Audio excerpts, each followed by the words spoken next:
Selamat datang dalam Growing Together. Mari sebagai murid yang memuridkan, kita bersama-sama belajar dan bertumbuh dalam kebenaran firman Tuhan. Let's grow together.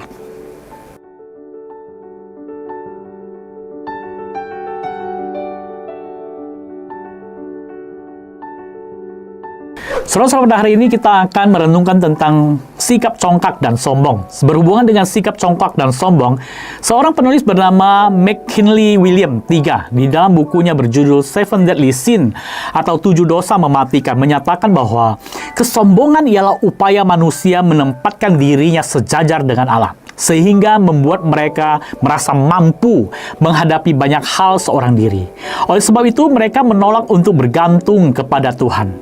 Berhubungan dengan hal ini juga, Billy Graham mengingatkan bahwa sikap demikian sangat berbahaya, sebab Alkitab berulang kali memperingatkan bahwa kesombongan adalah dosa yang berbahaya. Mengapa? Karena kesombongan membuat kita berpikir bahwa kita tidak membutuhkan Tuhan. Saudara-saudara, bukankah sikap sombong seperti ini berpotensi terjadi dalam kehidupan kita? Bukankah kadang uang dan harta kekayaan yang kita miliki membuat kita merasa mampu melakukan banyak hal tanpa harus melibatkan Tuhan?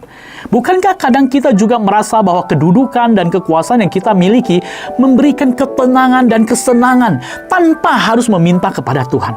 Dan di sisi lain, ketidaksabaran menantikan waktu Tuhan kadang juga mendorong kita berupaya dengan hikmat dan kekuatan kita dalam menghadapi tantangan dan kesulitan hidup.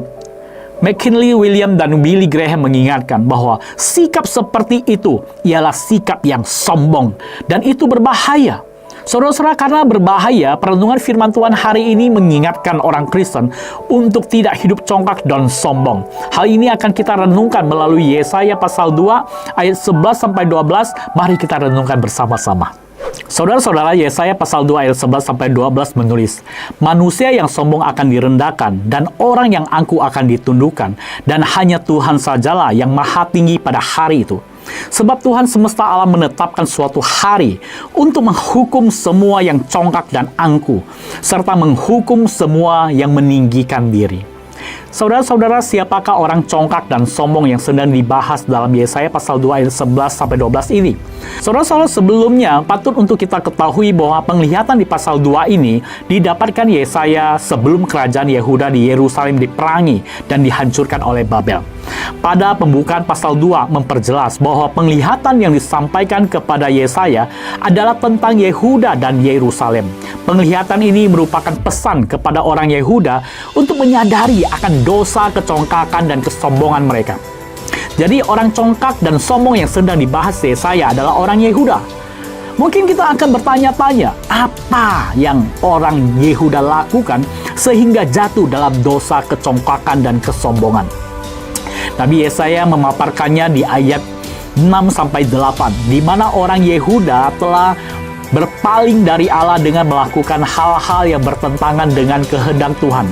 Mereka menyembah ilah-ilah lain dan melakukan praktek mistis yang dibenci Tuhan. Seperti itu tulis di dalam ayat 6 dan 8. "Sebab di mana-mana di negeri ini orang memakai ilmu gaib yang berasal dari timur dan dari Filistin.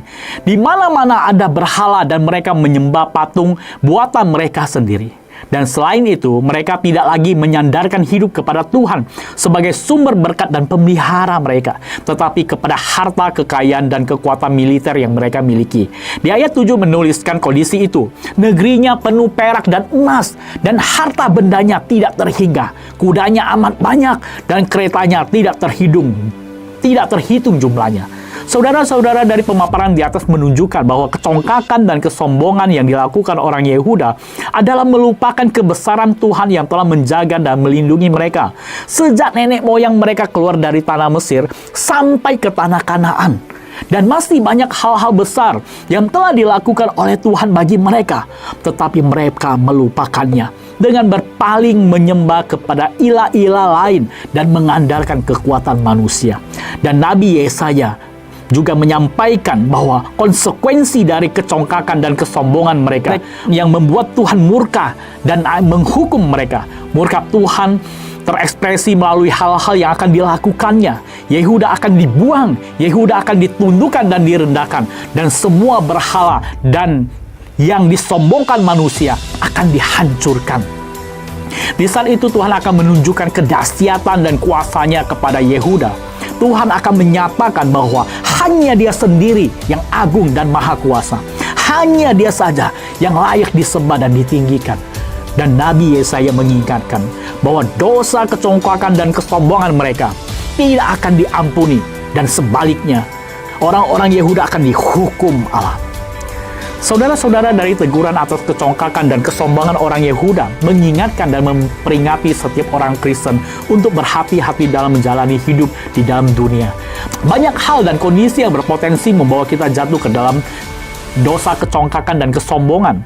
Mungkin prestasi dalam akademis atau prestasi dalam bekerja. Mungkin kemapanan usaha dan finansial. Atau mungkin orang tua yang mempunyai kedudukan tinggi. Atau mungkin semua kondisi yang baik dan lancar-lancar saja. Dan masih banyak kondisi ideal lainnya. Semua kondisi itu berpotensi membuat kita lupa kepada Tuhan yang mengerjakan semuanya itu. Dan akhirnya membuat kita terbiasa untuk hidup tanpa Dia.